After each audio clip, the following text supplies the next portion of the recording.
Vamos lá, gente, ó. Acabamos a aula 8 de classificação. Vamos para a nossa amiga aula 9. Nessa aula 9, nós vamos abordar o ciclo orçamentário. Professor, você está ficando louco. Nós já vimos o ciclo orçamentário. Não, a gente viu genericamente. Agora nós vamos aprofundar. Essa parte é mais fácil, mais legal, mais interessante. Pelo menos é isso que os alunos acham. Eu acho que gosto de todas. Vamos lá, ó. Ciclo orçamentário. A primeira coisa que nós vamos fazer é a elaboração, tá? Então, como nós vamos tratar de elaboração, então, na elaboração, você lembra, gente, sempre que nós estaremos brincando com quem? Com o Ministério do Planejamento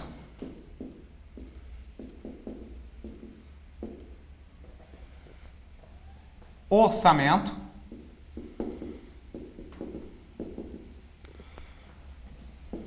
e Gestão, conhecido popularmente como MPOG, tá? Então, seguinte, vamos ver como acontece a elaboração. Preste atenção. Tudo vai começar no nosso amigo chamado SOF. Por favor, não é setor de oficina sul. O que é o SOF? O SOF é a Secretaria de Orçamento Federal, tá? Então vamos lá. O nosso amigo chamado SOF, o que ele vai fazer? Inicia-se nele, ele vai definir três coisas relevantes para nós. As diretrizes, certo? Estratégicas.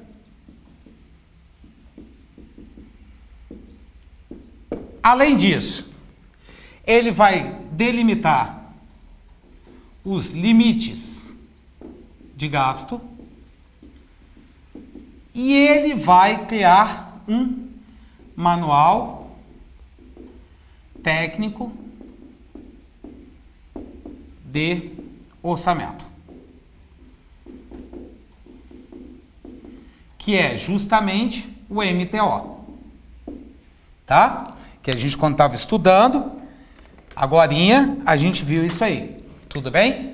Então, ó, são três coisas: as diretrizes estratégicas, os limites de gasto, o manual técnico de orçamento, que é o chamado MTO, certo? Então, olha só, essas informações serão encaminhadas para os chamados OSPF. Lembra do que era o OSPF? O OSPF eram os órgãos setoriais de programação financeira. Lembra disso ou não? Então, o que os órgãos setoriais de programação financeira vão fazer? Recebendo essas informações do MPOG, o OSPF vai fazer o quê? Vai tirar de todas aquelas estratégias e vai definir o quê? Os objetivos e metas setoriais. Então, por exemplo, um órgão setorial de programação financeira, o Ministério da Saúde, é um órgão setorial de programação financeira? É. Então ele vai lá e define o quê? As diretrizes, os objetivos, as metas setoriais, tá? Então o que acontece? Aqueles objetivos serão alcançados a partir de quê? Eles serão alcançados a partir de programas. Então, esse órgão setorial de programação financeira vai pegar e vai mandar para alguém esses objetivos setoriais. Quem seria este alguém? Este alguém seriam as unidades orçamentárias, lembra? Unidades orçamentárias.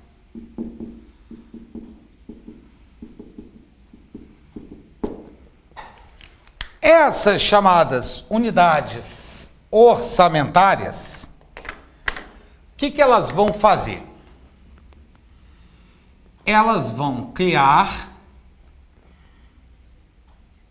programas para alcançar os objetivos setoriais. Esses programas, não sei se vocês vão se lembrar, são compostos por o quê? Por ações e tem o subtítulo, tá? Então, o que acontece? Só que esses programas, muitas vezes, não é a própria unidade orçamentária que vai alcançar. Então, como às vezes não é ela que vai alcançar, o que vai ter que acontecer? Esses programas serão encaminhados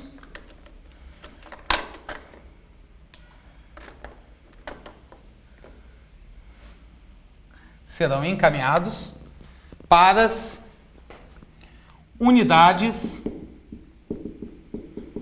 administrativas. Para quê, professor? Então, vamos te dar um exemplo. Ó, o Ministério da Justiça, que é um órgão setorial, tem o quê? Tem objetivos na área de segurança. Manda para uma unidade orçamentária chamada Polícia Militar do Distrito Federal. A Polícia Militar do Distrito Federal quer dar um curso de formação para melhorar o atendimento. Então, só que esse curso de administração, certo, de atendimento, não vai ser dado pela polícia, e sim vai ser dado por quem? Pela unidade administrativa Academia da Polícia. Como vai ser dado pela Academia da Polícia, que é uma unidade administrativa, a nossa amiga unidade orçamentária mandou para ela o programa. Por quê? Essa unidade administrativa vai ter que fazer o quê? Ela vai orça os gastos, certo? Para as ações que ela vai desenvolver, certo? Se fossem o quê? Gastos, despesas que a própria unidade orçamentária faria para executar a ação, ela mesma definiria. Mas existem casos, são unidades administrativas que vão fazê-lo, certo? Aí o que vai acontecer? Ela orçou o gasto, isso aqui é legal porque vai ser o seguinte, vai tudo agora voltar, começa do SOF, vai para o SPF, vai para a unidade orçamentária, se for necessário, vai para a unidade administrativa. Aí a unidade administrativa vai mandar o quê? Vai mandar de volta o valor dos gastos. Certo? Aí o que a unidade orçamentária vai fazer? Vai montar os programas, certo? Então essa proposta vai sair daqui da unidade orçamentária para ir para onde? Para o SPF. Então sai de lá um programa, todo estruturado e orçado. Vai para quem? Para o SPF. O que o SPF vai fazer? Vai verificar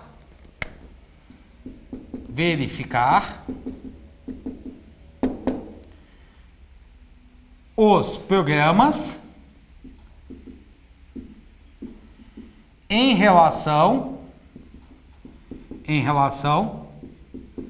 ao limite de gasto que ele recebeu lá da Secretaria de Orçamento Federal, certo?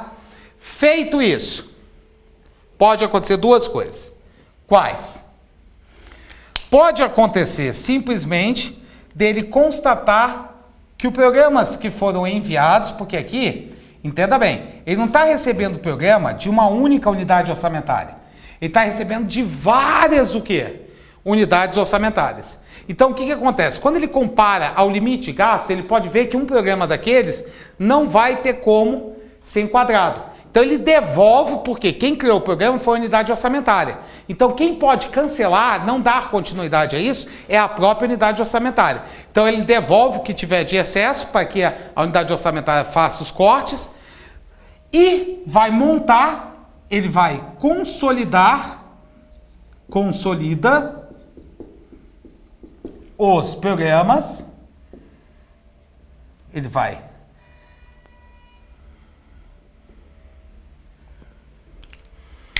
consolidar, tá? Então ele vem aqui e faz o quê? Consolida os programas em uma proposta setorial. Certo? Essa proposta setorial vai ser encaminhada para onde? Vai ser devolvida agora para quem? Para o nosso amigo chamado, para a nossa amiga chamada Secretaria de Orçamento Federal. Então vai para cá de volta. Aí o que a secretaria vai fazer? Verifica as propostas setoriais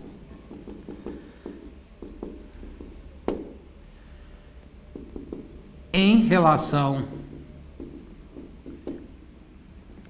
ao limite de gastos.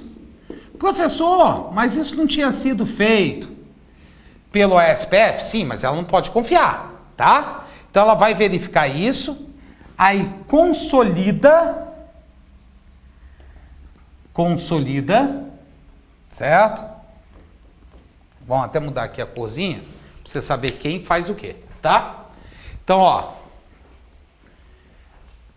o que ela vai fazer aqui, ó? Ela vai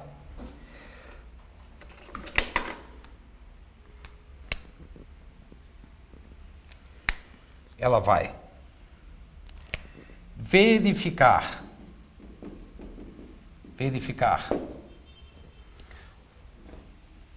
as propostas setoriais em relação aos limites de gastos. Como eu falei para você, ela não pode confiar. Limites de gastos. Feito isso, o que ela faz? Ela pega e faz o que para nós? Esse aqui já é o segundo momento, por isso que eu estou sublinhando em azul. Ela consolida as propostas em um PLOA. O que seria um PLOA? Projeto de lei orçamentária.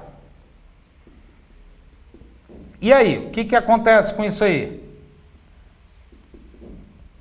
Esse projeto de lei orçamentária, ele é encaminhado para o governante, para o presidente, para o governador, para o prefeito, para que ele passe para a segunda etapa de quem? Do ciclo orçamentário. Então, ó, recapitulando, bem tranquilo, parte bem simples, tá? Tudo começou aonde? No setor de oficina sul, o que ele fez? Definiu as diretrizes e estratégias, o que o Estado, o que o governante deseja de ações, certo? Públicas, as políticas públicas em si, define o limite de gasto e cria um manual para orientar a elaboração pelas unidades orçamentárias e órgãos setoriais de programação financeira. Os órgãos setoriais de programação financeira vão pegar daquele todo e vão separar apenas os objetivos e metas que se digam respeito a ele, a área de atuação dele, aos objetivos setoriais. Beleza. Isso é mandado para onde? Para as unidades orçamentárias. O que as unidades orçamentárias fazem? Criam programas para alcançar aqueles objetivos setoriais. Mas muitos desses programas vão ter ações que serão realizadas por unidades administrativas. Então, as unidades administrativas recebem das unidades orçamentárias a determinação para que elas façam o quê? Verifiquem os valores dessas despesas que elas terão. Então, ela vai orçar os gastos para as ações. Manda esse valor dos gastos para quem? De volta para a unidade orçamentária. A unidade orçamentária vai fazer o quê? Vai juntar esse valor aos programas e vai encaminhar os programas daquela unidade orçamentária. Só que o SPF recebe programas de várias unidades orçamentárias e ele tem um limite de gasto. Então ele vai simplesmente verificar se os programas estão dentro do limite de gasto. Feito isso, ele consolida e cria o quê? A proposta setorial. Essa proposta setorial é encaminhada de volta para o SOF. O SOF faz o quê? Verifica se essas propostas estão de acordo, até mesmo por quê? Porque tem que verificar se isso está dentro do PPA e dentro da LDO, verifica isso para fazer o quê? Para consolidar isso num único projeto de lei orçamentária anual, que será encaminhada para o governante daquela esfera federal, tá? Para o presidente da República, para o governador ou para os prefeitos, tá? Então copia o que está no quadro.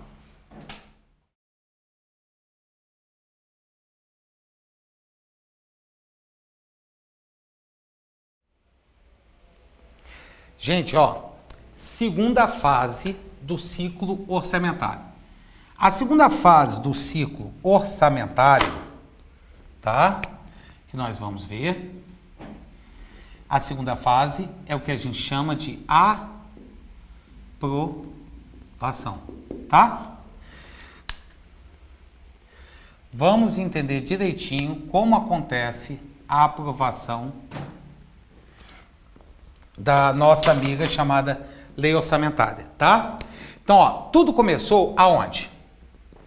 Estava primeiramente tudo isso aonde? No nosso amigo chamado SOF. Lembra? Então o SOF foi e encaminhou o quê? Mandou isso para o projeto de lei orçamentária. Mandou isso para quem? Para o governante, para o presidente da República, tá? Se for a nível de União. O que o governante vai fazer? O governante vai pegar, porque é competência exclusiva, privativa do governante, por competência exclusiva dele, ele encaminha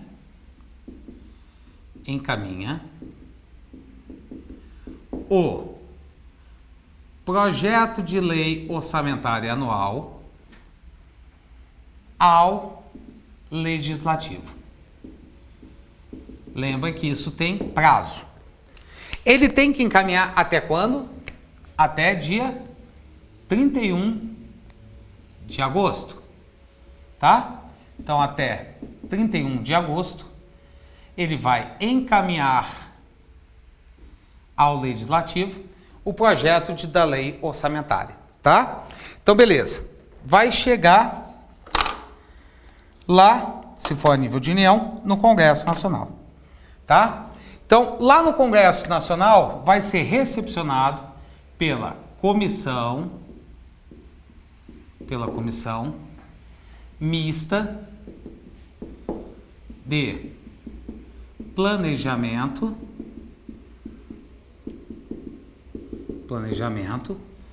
orçamento público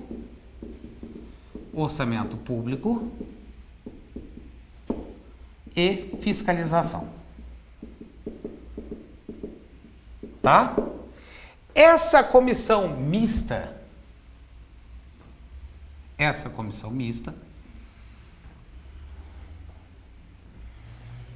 vai fazer o quê?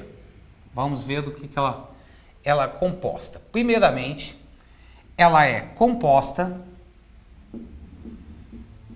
composta por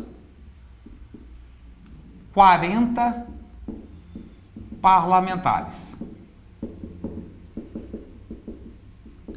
Desses 40 parlamentares, são 30 deputados e 10 senadores. Tá? Aí o que essa comissão vai fazer? Vai pegar o projeto de lei, que está separada por área de atuação, certo? E vai encaminhar isso aqui para alguém. Para as subcomissões temáticas, que vão analisar por áreas de atuação, que são, na verdade, 10 subcomissões temáticas que nós temos lá dentro, tá? Essas subcomissões temáticas vão receber agora a participação de uma pessoa que de repente você já ouviu muito falar. Uma pessoa chamada de lobista. O que o lobista vai fazer? O lobista... Lembra que na elaboração tiveram programas que não puderam entrar porque eles ultrapassavam o limite? Então os lobistas convencem parlamentares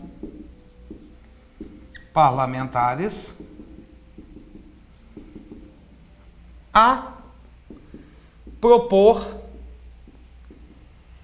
emendas, certo? Ou seja, novas despesas que não estavam no projeto de lei inicial, certo? Então, aí o que vai acontecer? Os parlamentares, tá? O parlamentar vai o quê?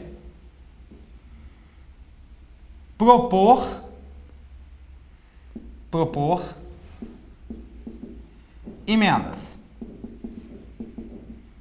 certo? Aí o que acontece? Vão ser avaliados pelas subcomissões temáticas. Aí o que acontece? Com essas propostas, vai ser feito o quê? A comissão vai ser reunida uma sessão conjunta. Vai ser feita uma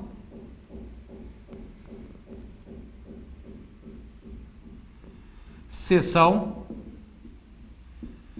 conjunta. Dessa sessão conjunta das duas casas, vai ser preparado o quê? As alterações do projeto de lei orçamentária, vai ser votado isso aqui, tudo bem? Então, o que acontece? Essa sessão conjunta, essa comissão, vai emitir um parecer, chamado parecer primeiro, um parecer preliminar, veio daqui, um parecer preliminar, veio lá da subcomissão, e aqui, na sessão conjunta, vai ser definido o parecer definitivo. Tranquilo? Esse parecer definitivo, com esse projeto alterado, vai ser devolvido para quem? Isso aqui, ó, veio assim.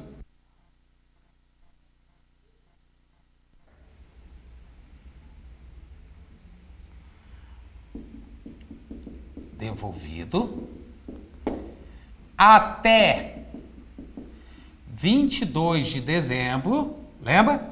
Final da sessão do Legislativo, vai ser devolvido para quem? Novamente para o nosso amigo chamado de governante. Aí o que o governante vai fazer? O governante vai dar uma olhadinha, certo? Nas alterações que foram propostas para o projeto de lei orçamentária. Aí esse governante tem duas opções. Ele pode fazer o quê? Ele pode fazer concordar, concorda com as alterações. Então, é isso que a gente diz que ele sanciona. Então, ele vai e sanciona e publica. Se ele concordar com as alterações propostas pelo Poder Legislativo. Tudo bem? Então, sanciona, publica e vai entrar em exercício e se tornar lei orçamentária anual. Tudo bem até aqui ou não? Tá? Então, concorda, sanciona, publica. Quando ele publicar, vai deixar de ser um projeto de lei. Então, quando ele publicar, o que vai acontecer? Ó, o projeto de lei orçamentária, quando publicado, vai passar a ser o quê? A lei orçamentária anual. Tranquilo? Mas pode ser que o governante não concorde, tá? Então, o que acontece? O governante não concorda. Quando a gente diz que ele não concorda, a gente diz que ele veta. Só que ele veta parcial ou totalmente. Tranquilo até aqui ou não? Beleza? Só que tem um detalhe. Seja para sancionar ou seja para vetar, o governante tem 15 dias para fazê-lo, tá? Então, em 15 dias, ou ele sanciona, publica e se torna lei, ou em 15 dias ele veta, parcialmente ou totalmente, certo? Independente se é um veto parcial ou total, isso vai ter que ser comunicado,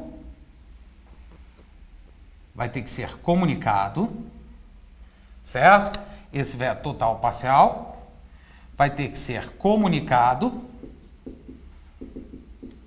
em 48 horas. E vai ter que ser comunicado em 48 horas para quem? Para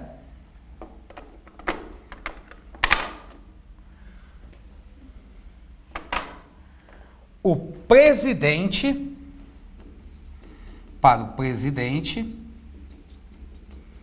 do Congresso, que é o presidente do Senado, do Congresso Nacional. Certo? Então, além dos 15 dias, posteriormente, se ele vetar, vai ter um prazo de 48 horas para ele informar o presidente do Congresso. Por quê? Quando foi encaminhado o projeto, o parecer, eles, até dia 22 de dezembro, eles entram em recesso parlamentar. Então, o que acontece? O presidente do Congresso, a competência exclusiva dele, poder fazer o quê? Convocar sessão extraordinária. Então, o que o presidente do Congresso vai fazer? Convoca os parlamentares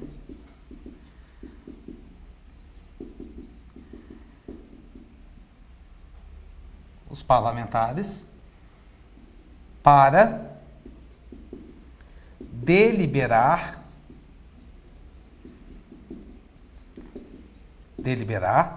sobre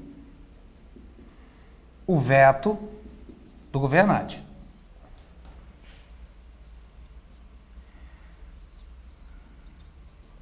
Certo? Beleza. Então, o que vai acontecer? Ele convocou uma sessão extraordinária.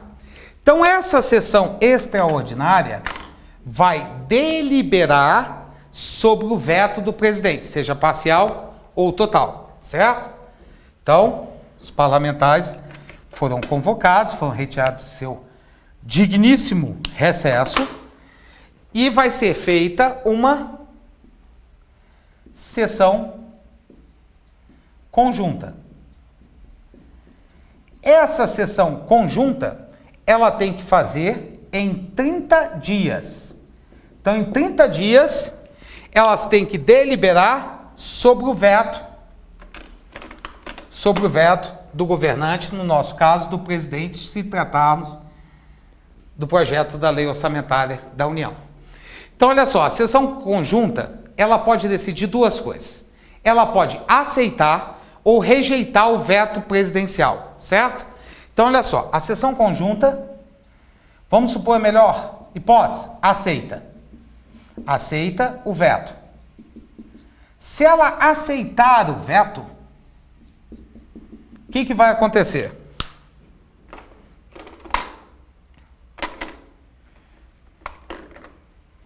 Se ela aceita o veto, o presidente, em até 48 horas, publica. Certo? E se a comissão, a sessão, rejeita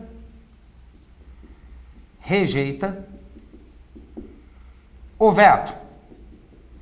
Cara, mesmo que ela rejeite o veto, o governante terá o quê?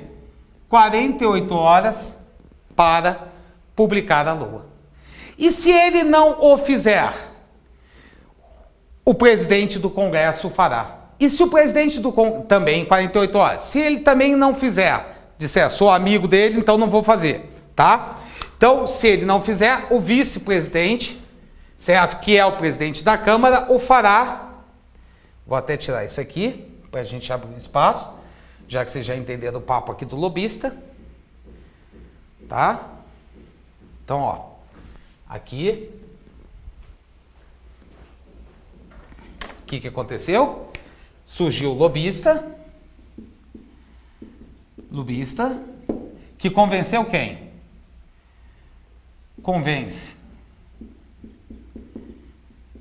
parlamentar, e esse parlamentar faz o quê?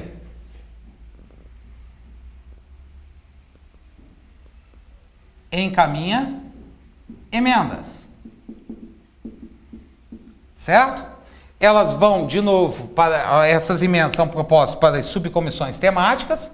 Essas subcomissões temáticas emitem um parecer, verificam se essas emendas são cabíveis ou não são cabíveis.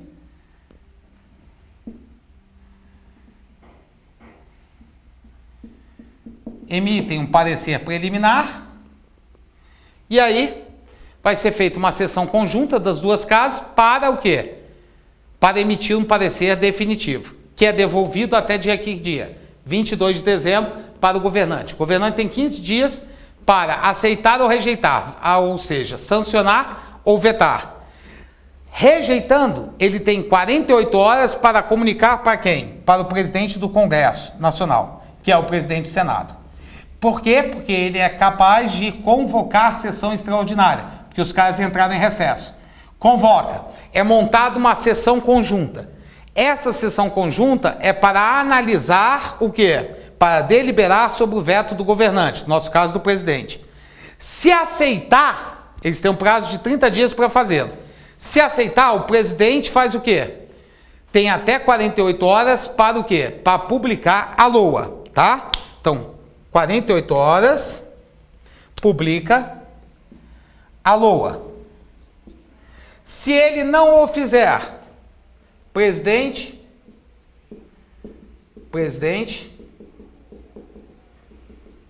não publica. Se o presidente não publica, o presidente do Congresso,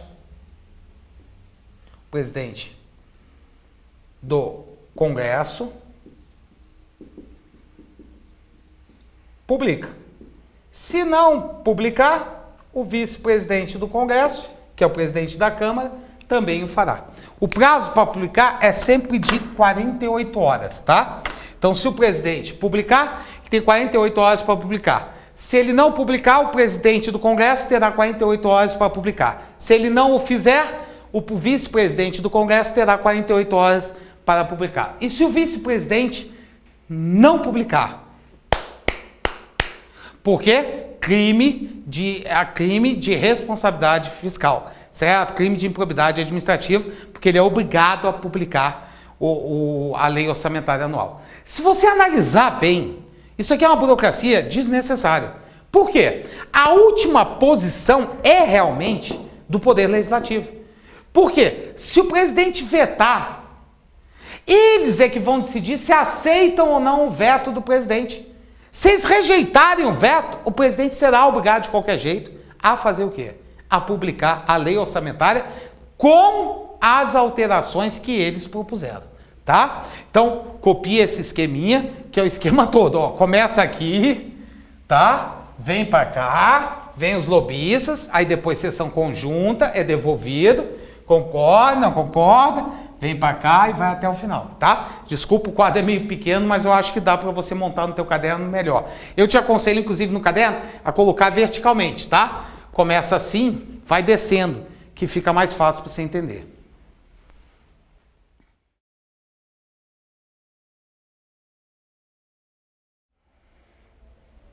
Vai lá, gente, ó. Terceira fase do ciclo orçamentário. A fase chamada de quê? Execução, tá? Então, olha só. Essa execução, tá? O que vai acontecer? Após 30 dias de publicado a lei orçamentária, o Poder Executivo é obrigado a soltar o cronograma de desembolso, que é onde ele vai mostrar como vai aparecer, como serão distribuídos os recursos, tá? Então agora nós vamos entrar dentro da execução de uma coisa chamada de movimentação, certo? De recursos. Tudo bem até aqui ou não? Então, ela é uma movimentação a nível financeiro ou a nível orçamentário? Financeiro, já que estamos tratando de recursos. Então, vamos lá. Isso aí é para a gente entender aonde o dinheiro está, para onde ele vai. Então, vamos brincar aqui com a movimentação de recursos. Tá. Então, vamos lá. Segundo o princípio da unidade de tesouraria, todos os recursos são recebidos e são movimentados a partir de uma única conta, a conta única do Tesouro Nacional. Essa conta única do Tesouro Nacional é de responsabilidade de quem? Disso aqui, ó. STN. O que é STN? Superior Tribunal Nacional? Não. STN é a Secretaria do Tesouro Nacional, tá? Então, ela é responsável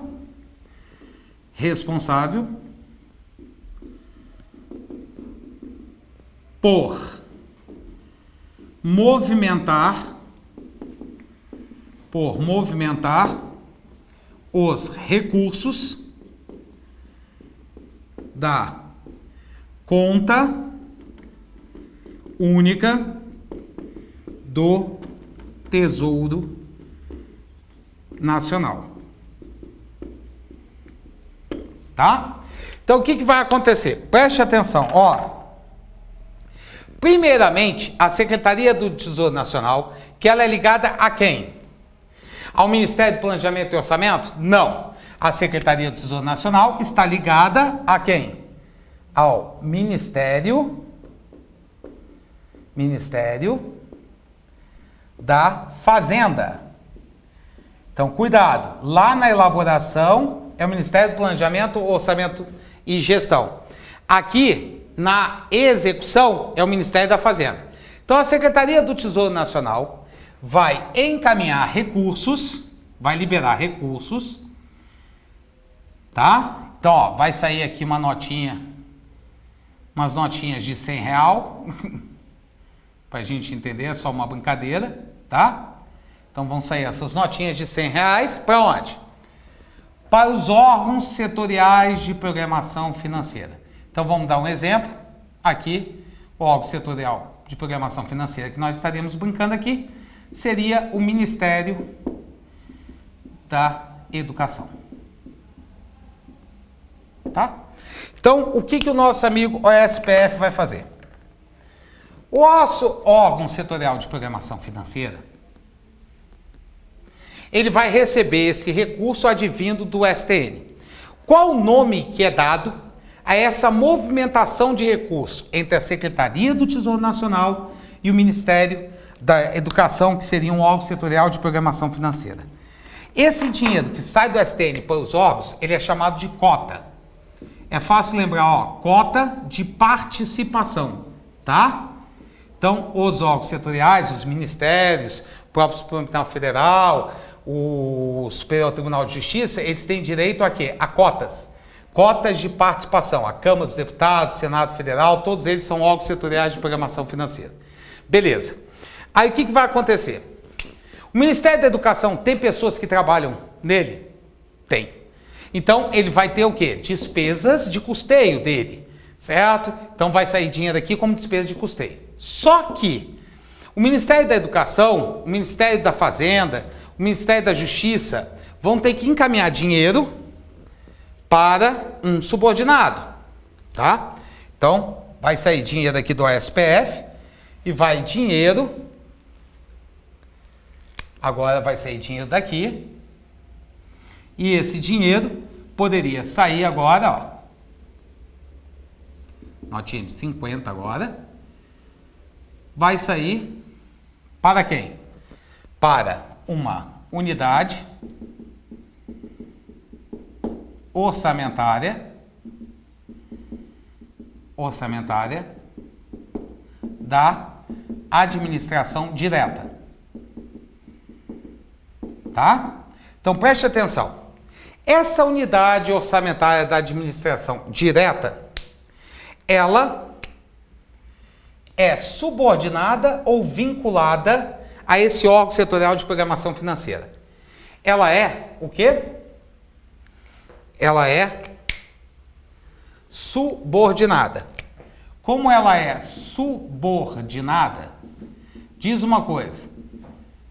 Nossa amiga, chamada OSPF, ele está passando dinheiro para a unidade orçamentária ou não? Nunca. Por que ele não está passando? Porque ele recebeu dinheiro. Então ele está fazendo um repasse. Só que é o detalhe, ele está repassando o recurso para um subordinado. Esse repasse para subordinados, nesse nosso caso aqui, é o que a gente chama de sub-repasse, tá? Então, quando sai dinheiro de um órgão setorial de programação financeira para uma unidade orçamentária da administração direta, isso é um quê? Um sub-repasse, por quê? Porque esse dinheiro está sendo passado para um subordinado. Então, é um sub-repasse. Beleza? Só que a unidade orçamentária pode ser a Polícia Federal. E ela pode ter que passar dinheiro para um subordinado dela executar uma ação. Lembra que até na elaboração a unidade administrativa mandava, orçava os gastos? Então, da unidade orçamentária da administração direta, esse dinheiro pode sair para quem? Pode sair dinheiro, tá? Também para quem? Para um subordinado. Certo? Esse subordinado é no nosso caso aqui, uma unidade administrativa. Certo? Se é uma unidade administrativa, ela é subordinada a uma unidade o quê? Orçamentária, certo? Então, se é dinheiro que está sendo passado para um subordinado, isso também será o quê? Um sub-repasse. Certo? Agora, vamos lá. Ó, esse dinheiro aqui podia estar indo para quem? Para uma unidade orçamentária da administração indireta. Certo? Diz uma coisa, a unidade orçamentária, a administração indireta, as entidades que lá estão São unidades orçamentárias? São. Por quê? Porque elas são unidades gestoras, que são responsáveis por recursos públicos, e elas são contempladas. Lembra? As autarquias, as fundações são contempladas pelo orçamento fiscal e as empresas públicas, sociedade de economia mista, dependendo se elas são independentes no orçamento de investimento, se elas são dependentes no orçamento fiscal. Então, como elas são contempladas, elas são unidades orçamentárias. Só que olha a diferença. Essa unidade orçamentária, que é uma entidade, ela é subordinada ou vinculada ao órgão setorial, ao ministério? Ela é meramente o quê? Vinculada. Como ela é vinculada, ela não recebe subrepasse, porque subrepasse é um repasse para subordinado. Então, esse dinheiro que ela vai estar recebendo aqui não é, como no caso anterior, um subrepasse. Esse dinheiro que está aqui é o quê? Vai ser um repasse apenas. Repasse por quê? Repasse porque são recursos advindos para uma entidade que é vinculada. Só é subrepasse quando é para alguém que está o quê? Subordinado, tá? Aqui está vinculada. Então, por isso que nesse caso é o quê? Um repasse. Mas nós temos também o caso de quê? De entidades paraestatais. As entidades paraestatais são unidades orçamentárias? Não. Por quê? As unidades orçamentárias, elas têm que ser contempladas pelo orçamento. Entidades paraestatais, embora recebam recursos de dotações orçamentárias, certo? Elas não foram contempladas pelo orçamento, tá? Então eu não posso dizer que elas são o quê? Que elas são unidades orçamentárias. Mas elas recebem recursos públicos? Recebem. Agora, essas entidades paraestatais, as OS, vou até colocar aqui para você se lembrar quando a gente estiver vendo em administração pública, tá? Mas a gente já vai salientar aqui, porque você pode já ter visto no direito, são as organizações sociais, a organização da sociedade civil de interesse público, certo? As OCIPs. Quem mais? Os serviços sociais autônomos, como SESC, SENAI, SEBRAE, todos eles são paraestatais. Então, o que acontece? Elas são vinculadas ou subordinadas ao Ministério. Elas também são o quê? Elas também são vinculadas. Como são vinculadas, elas vão receber repasse. Elas vão receber repasse ou subrepasse. Como elas são meramente vinculadas, os recursos que ela vai receber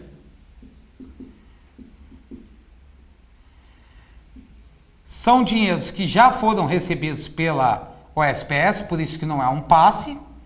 Então, é simplesmente repassar esse dinheiro. Então, o que elas vão estar recebendo também será, que nem esse segundo caso aqui, um mero o quê? Repasse, porque elas não são o quê? Subordinadas. Elas são meramente vinculadas. Certinho? Agora, diz uma coisa. O Ministério da Educação poderia criar um programa de educação de doenças sexualmente transmissíveis para os seus alunos. Só que eles podem não ter profissionais com experiência suficiente para dar uma palestra sobre essa, para dar um curso sobre isso na área de educação. Então a ideia veio de quem? Do órgão setorial de programação financeira. Então ele recebe cota para os programas dele, tudo bem? Aí o que ele decide fazer? Ele decide fazer um programa em conjunto, um programa em conjunto, com quem? Com um outro órgão setorial de programação financeira, tá? No nosso caso, o Ministério da Saúde.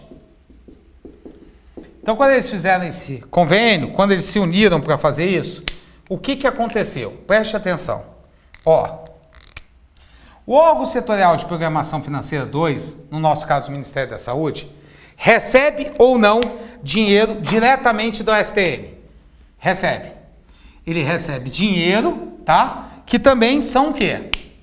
São cotas. Então ele recebe cota para os programas na área de saúde, na área de atuação dele. Só que nesse nosso caso aqui, ele estará recebendo dinheiro que não veio diretamente para ele. Por quê? Porque o programa só tem um dono, e o dono é o Ministério da Educação. Então o que vai acontecer? O SPF1, Ministério da Educação, vai ter que mandar dinheiro que recebeu por via cota para o órgão setorial de programação financeira. Esse órgão setorial de programação financeira é subordinado ao Ministério da Educação? O Ministério da Saúde é subordinado ao Ministério da Educação? Não. Ele é meramente o quê? Vinculado. Como ele é meramente vinculado, ele vai receber um repasse ou um subrepasse? Vai receber o quê? Um mero repasse.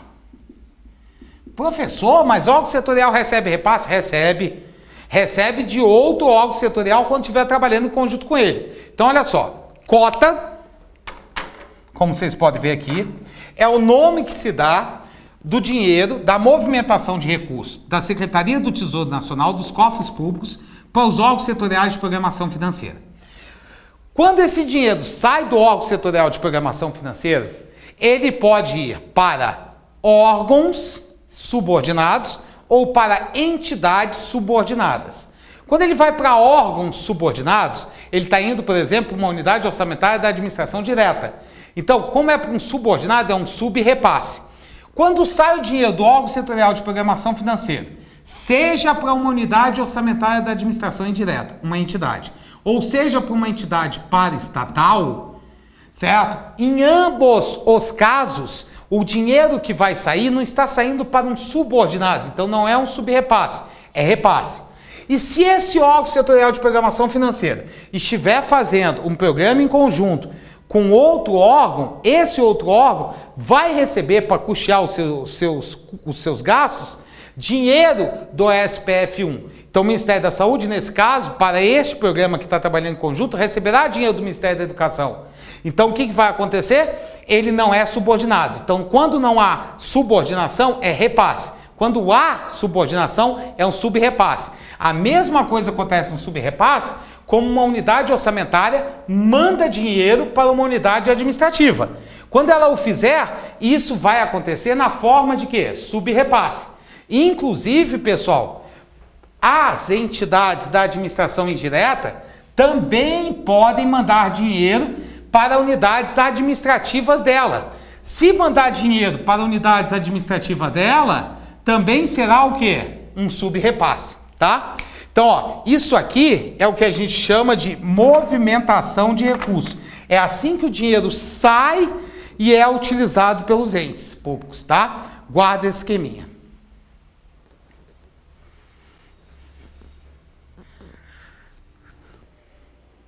Pessoal, presta atenção numa coisa. Ó,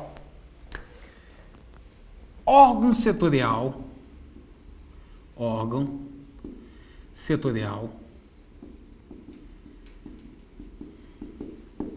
de programação financeira, que é o que a gente chama de quê? OSPF. Um órgão setorial de programação financeira, ele é contemplado pelo orçamento ou não? É contemplado. Como ele é dito contemplado, ele possui crédito orçamentário no nome dele. Certo? Agora, vamos lá. Unidade orçamentária.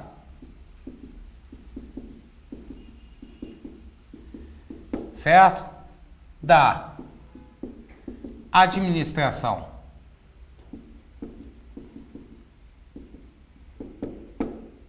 direta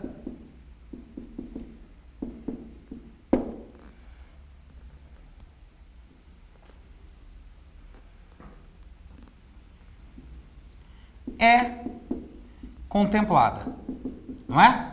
É. Por isso tem o nome de unidade orçamentária. Então, também possui o quê? Possui crédito. Vamos lá.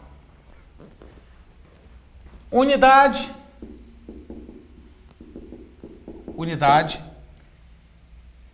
orçamentária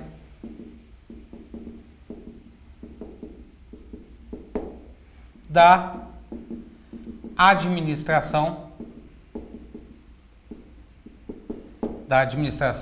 indireta.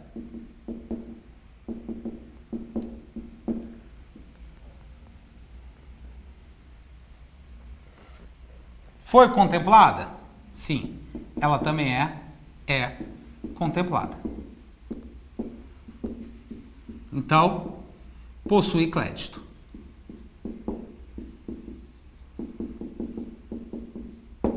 Vamos lá, continuando.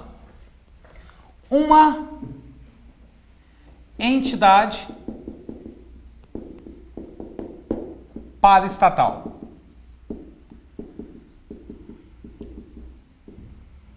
certo? Uma entidade paraestatal, ou mesmo uma unidade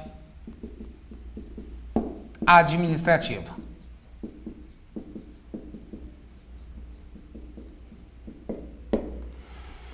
Essas crianças são contempladas pelo orçamento? Não.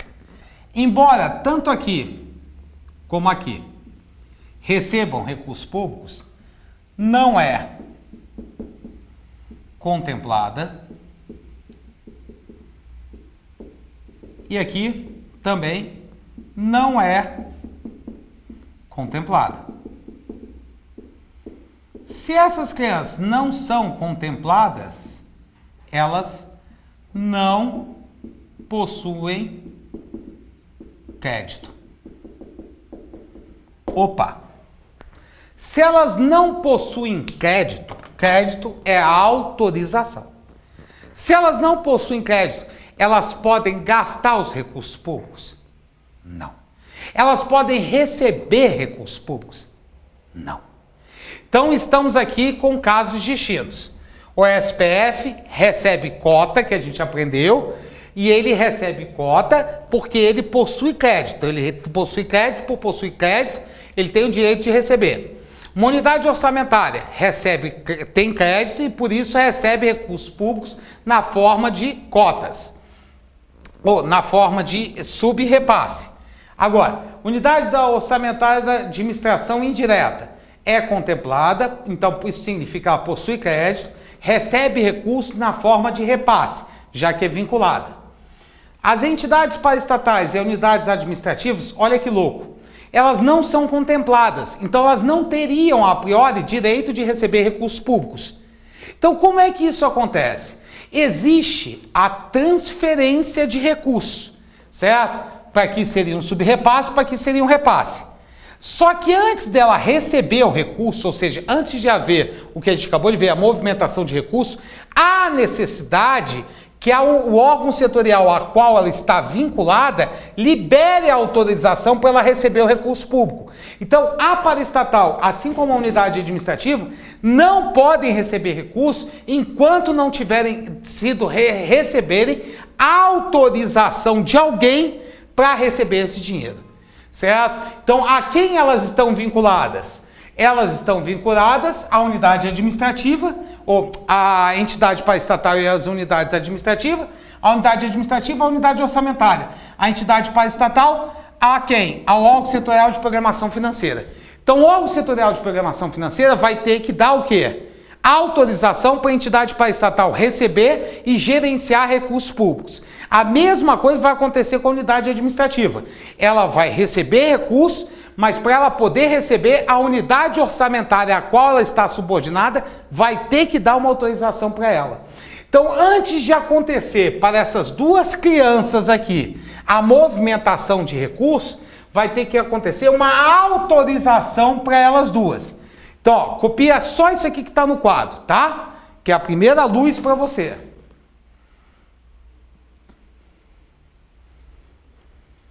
Olha só então agora, gente, preste atenção. Então, nós aprendemos o que a gente chama de movimentação de recursos, certo? Aí a movimentação de recursos, ela pode ser de 3 tipos. Quais são elas? Pode ser uma cota, pode ser um repasse, ou pode ser um subrepasse. Um subrepasse.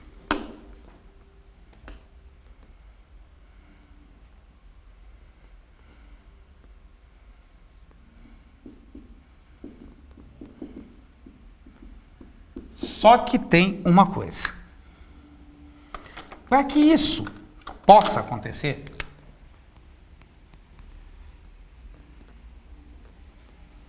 existe uma condição. Qual é a condição? O ente tem que possuir autorização para receber recursos. Certo? Se não tiver autorizado, não pode receber recursos. Tá? Isso é uma condição um pouco lógica, mas que nós temos que salientar para que você entenda. Então, na verdade, antes de fazer um repasse, um subrepasse, nós teríamos que verificar se aquele ente recebedor possui ou não autorização. Então, vamos ver todas as possibilidades que existem, tá? Quando essa condição não for atendida, antes da movimentação do recurso, vai acontecer a movimentação de crédito. Então, existem situações aqui, que nós vamos ver, que elas vão obrigar que haja, primeiramente, antes da movimentação do recurso, uma movimentação de crédito, ou seja, que alguém dê autorização. Então, vamos ver os casos possíveis. Primeiro, STN manda dinheiro para um OSPF. O SPF possui ou não autorização para receber recursos? Sim ou não, gente? Possui autorização. Então, como possui autorização, existe a movimentação de recursos, que é a cota, mas não há movimentação de crédito. Por quê? Porque a movimentação de crédito é alguém passar autorização para alguém receber recurso. Se o SPF já possui autorização, ele não precisa receber autorização, ele já está autorizado pela própria LOA. Segunda hipótese. O SPF vai querer mandar dinheiro para uma unidade orçamentária. Certo? Pode ser da administração direta ou indireta. Fala uma coisa. A unidade orçamentária tem esse nome justamente por quê? Porque foi contemplada pelo orçamento. Se foi contemplada pelo orçamento, possui autorização. E se possui autorização, o repasse e o subrepasse são feitos sem haver o quê? Não há movimentação de crédito, só de recurso. Certinho? Porque possui autorização. Agora vamos lá, ó.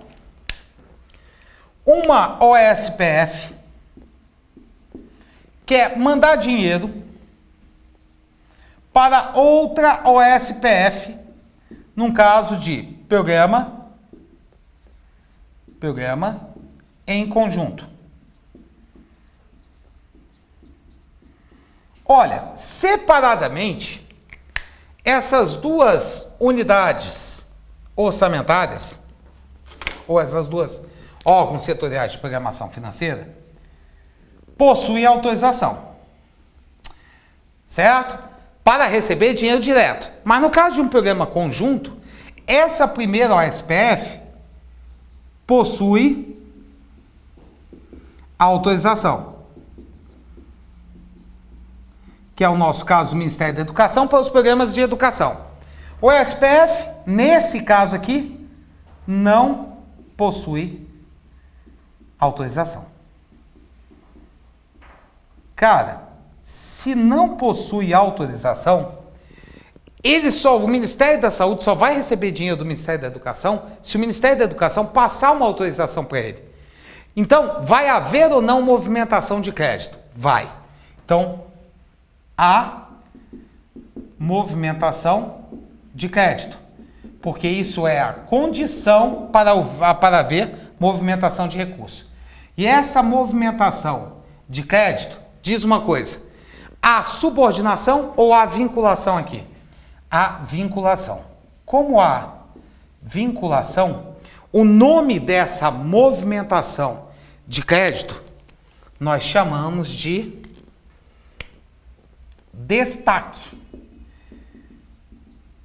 Certo?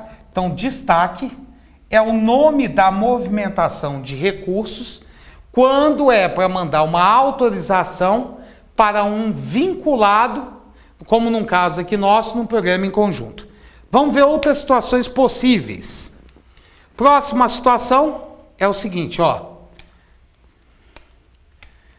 Próxima situação, uma unidade orçamentária vai mandar dinheiro para uma unidade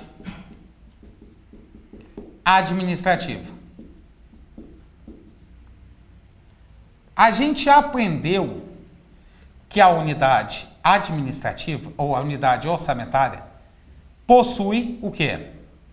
Autorização. Então, ela receber recurso, não tem nenhum problema, nenhuma condição que ela tem que atender antes, porque ela já atende a condição que é de possuir autorização, ter sido contemplada pelo orçamento. Então, ó, quando uma unidade orçamentária, independente se é da administração direta ou indireta, tá? Quer mandar dinheiro para uma subordinada dela do tipo unidade administrativa.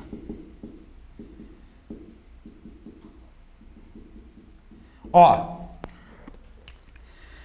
nesse caso,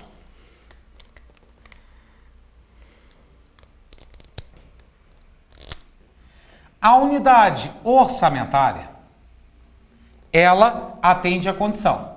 Ela possui autorização, possui crédito. Certo? Mas a unidade administrativa, o que inclusive a diferencia da unidade orçamentária, é que ela não possui autorização. Como ela não possui autorização, a unidade orçamentária vai ter que autorizá-la, certo? Então, neste caso, há movimentação movimentação de crédito. Caso contrário, que é a condicional para a gente movimentar o recurso. Agora, essa criatura, ela é subordinada? É. Então, ela é subordinada. Como ela é subordinada e não vinculada, o nome dessa movimentação de crédito não é destaque. Essa movimentação de crédito que existe entre a unidade orçamentária e a unidade administrativa é o que a gente dá o nome, que a gente vai dar o nomezinho de provisão, tá? Então, provisão é uma movimentação de crédito ou de recurso? De crédito. Mas quando é para um subordinado. A autorização, a movimentação de crédito para um vinculado é destaque. Outra situação. Quando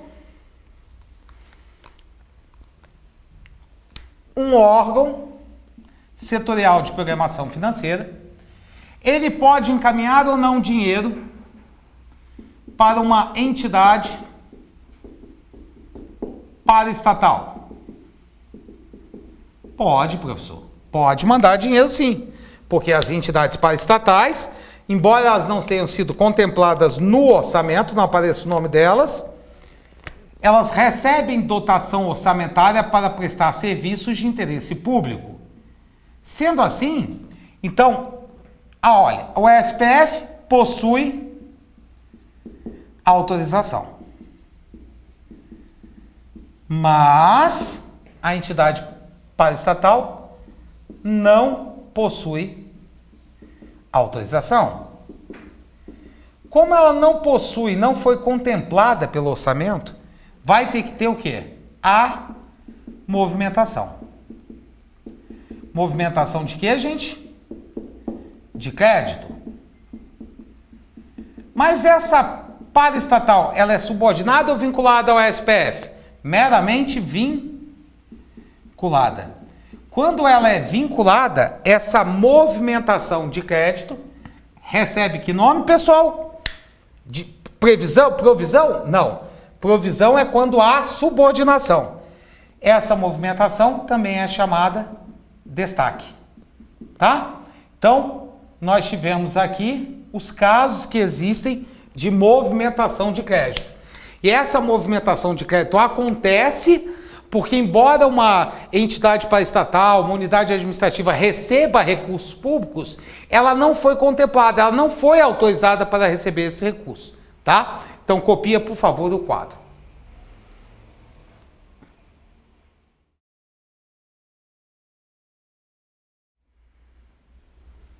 Olha só, pessoal, dentro do nosso amiguinho controle, é importante termos conhecimento de dois nomezinhos fundamentais numa prova de concurso, tá? Uma coisa chamada de prestação de contas e uma coisa que a gente chama de tomada de contas. Isso é para qualquer perigo de quererem confundir os dois termos na prova, então você está bem resguardado. Ó, prestação de contas, o que seria isso? A prestação de contas é o ato, inclusive o que a gente vai colocar aqui é que o pessoal acha que é pega em prova. É o ato voluntário. Ou seja, não houve coação para a pessoa fazer. De autoridade, melhor ainda, de servidor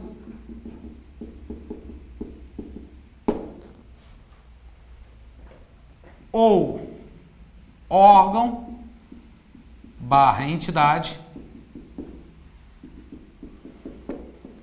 de prestar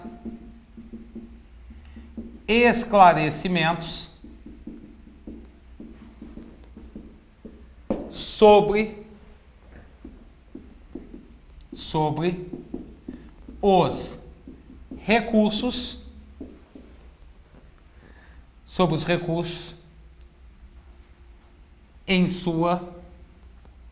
de sua responsabilidade. Certo?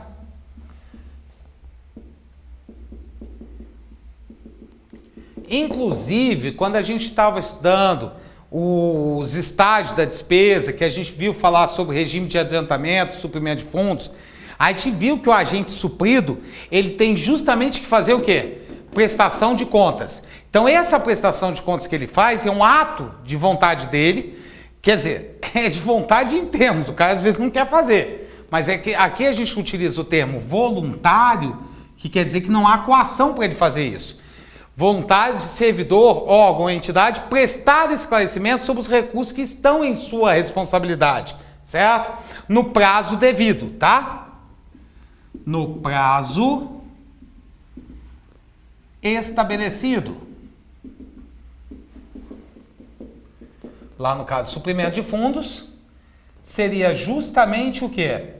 Em termos gerais, ele tem 90 dias para aplicar o suprimento de fundos. É claro que isso lá no ato de concessão vai estar dito, certinho. E 30 dias posteriormente para prestar o esclarecimento do uso desse dinheiro, tá? Agora, tomada de contas. O que é isso? É o ato de autoridade competente de solicitar, a gente está falando de forma carinhosa, solicitar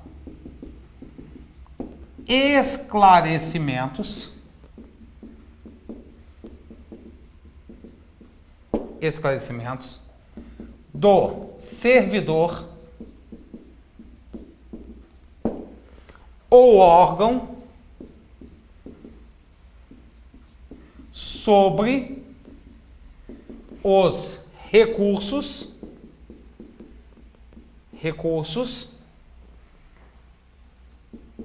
em sua responsabilidade,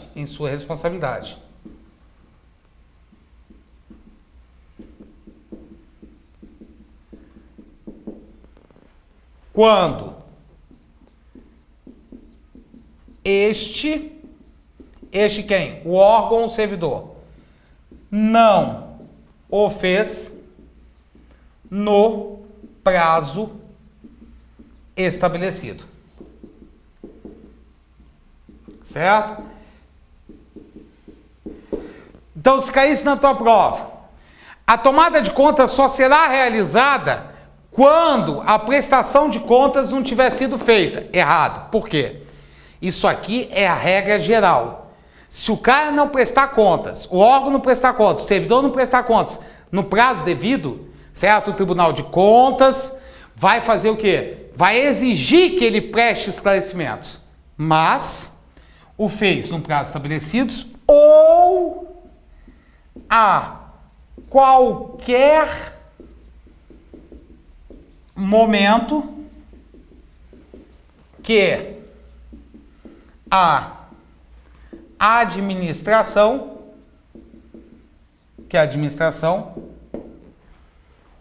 julgar necessário. Nesse caso, que é quando ela faz a qualquer momento que ela julgar necessário, isso é chamado de tomada de contas especial. Tá? Então, o hábito normal, o cara chegou no prazo, presta lá o quê? Os esclarecimentos, beleza. Não o faz. Então, a autoridade competente vai fazer a tomada de contas quando ele não fez no prazo estabelecido ou quando ele julgar necessário, tá? Por exemplo, toda vez que tem uma CPI, aí vai verificar se os recursos, como foram utilizados. Então, o que eles vão ter que fazer? Uma tomada de contas especial, porque foi a qualquer momento que eles vão lá e solicitam esclarecimentos dos recursos como eles foram utilizados, tá? Então é só copiar, por favor, o que está no quadro.